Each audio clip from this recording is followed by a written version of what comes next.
Dans cette vidéo, je vais te montrer comment on trouve le nombre dérivé d'une fonction en un point, avec la Casio graph 25, 35, etc., etc.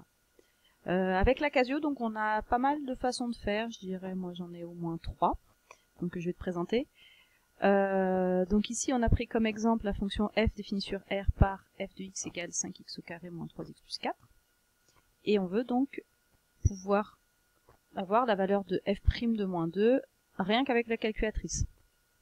Alors on est d'accord que les 3 méthodes que je vais te montrer servent à trouver ce nombre-là, mais toi tu dois le justifier sur ta feuille, c'est-à-dire que là c'est vraiment plus un contrôle pour toi, c'est une vérification. Toi normalement tu l'as calculé, tu as trouvé une valeur, et tu contrôles à la calculatrice pour voir si elle te trouve la même valeur. Ou ça peut être dans le cas où t'as pas trouvé justement la valeur et que t'en as besoin par la suite. Mais a priori sinon elle est justifiée, cette valeur-là. Donc première méthode, on essaye de trouver en fait où se situe ce f' là dans la calculatrice. Alors, la première méthode c'est d'aller donc dans options. Donc une fois que on est dans le menu 1, je suis dans le menu run, hein, on va dans options. Et là on va dans calque. F4. Et là, on voit ce symbole, là, d sur dx, qui est le symbole des dérivés. Donc, on appuie sur F2. Si cette notation, c'est pas celle que tu as toi sur la calculatrice, regarde la vidéo sur la TI 83 Premium ou la TI 82 Advanced, parce qu'elle a l'autre façon de noter. En tout cas, pour le début, pour voir où ça se trouve, c'est regarde un peu les deux vidéos. Donc, ceux qui ont cette notation-là, il va falloir commencer par rentrer la fonction, 5x au carré moins 3x plus 4. Ensuite mettre virgule avec cette virgule-là, hein, et dire qu'on veut dériver en moins 2, donc tout de suite mettre moins 2 derrière. Donc c'est parti, 5x, toujours avec ce x des variables, hein, au carré, moins 3x plus 4. On met la virgule pour dire qu'on veut dériver en moins 2. On met le moins 2, et on valide, et hop, tout de suite, elle me donne le résultat. Donc c'est plutôt rapide, comme façon de faire. Voilà, nous on vient donc de trouver que f' de moins 2, ça vaut moins 23. Donc ça, c'est la première méthode. Deuxième méthode.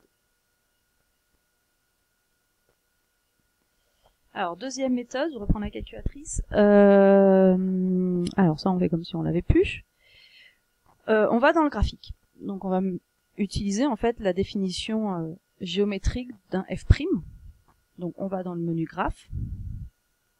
Moi, j'ai déjà rentré la fonction, je la trace. Alors, j'ai déjà aussi mis la bonne fenêtre, hein, une fenêtre où je vois à peu près ce que je veux. Donc là, si on se souvient ce que ça veut dire, hein, f' de moins 2, le moins 2, en fait, alors ici, c'est gradué de 1 en 1. Le moins 2, il est ici, c'est sur l'axe abscisse. Le f' de moins 2, c'est en fait, on monte sur la courbe, on obtient un point, et en ce point-là, on trace la tangente, la droite qui approche le mieux la courbe. Et en fait, le f' de moins 2, c'est le coefficient directeur de cette droite-là. Donc nous, on veut qu'elle nous le donne toute seule. Donc pour faire ça, on va sur Sketch, ici, donc Shift, F4. Et là, on va demander tangente. Alors la même chose, a priori, il faudrait qu'on se déplace ici pour aller en moins 2, mais on voit bien que ça va peut-être pas tomber pile poil sur moins 2. Donc on tape directement sur la calculatrice, le moins 2, même si on a l'impression qu'on n'a pas la main, on l'a. Voilà, on l'a. On tape moins 2, on valide. Alors là, a priori, ça fait rien. Ça m'affiche que le x est bien en moins 2, c'est ce que je voulais. Y égale 30, ça veut dire qu'en fait, ce point-là qu'il est en train d'afficher, son abscisse c'est moins 2, son ordonnée ici en hauteur, je suis à 30. Je revalide. Alors, il me trace la tangente. Alors, à mon avis, sur votre calculatrice, parce que là, c'est une ancienne calculatrice, sur votre calculatrice, quelque part, c'est écrit dy sur dx égale moins 23, qui est donc ce f' de moins 2.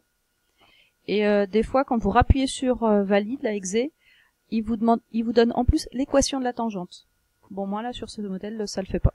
Donc, je peux pas vous le montrer, mais en tout cas, vérifiez avec votre calculatrice et voyez si ça marche. Bon, donc là, moi, sur l'écran, on voit pas trop ce qui se passe. Donc ça, c'était la deuxième méthode. Et une dernière méthode, c'est en fait d'utiliser le menu table de la calculatrice. Donc le menu 7 pour moi. Donc on a toujours la même fonction, hein.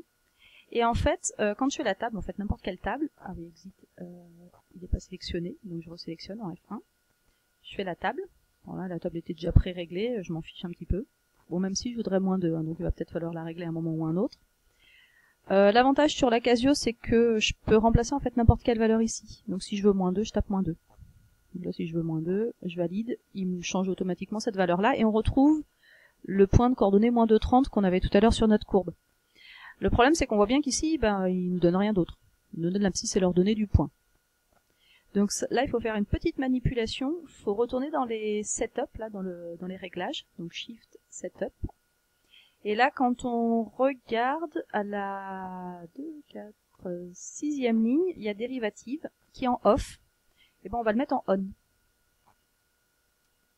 On le met en on. On sort de là. Et cette fois-ci, on retourne sur la table. Ah, on voit bien qu'il a rajouté une dernière colonne là, avec des y'1. Hein. Et c'est en fait le nombre dérivé, c'est là qu'il est. Bon, moi je veux pas le nombre dérivé en 1, je veux le nombre dérivé en moins 2, donc je change mon 1 en moins 2, et on retrouve donc l'abscisse du point, moins 2, son ordonnée 30, et le nombre dérivé, donc moi c'est ça qui m'intéresse, le nombre dérivé qui vaut moins 23. Donc voilà pour cette dernière méthode, pour trouver le nombre dérivé d'une fonction en un point.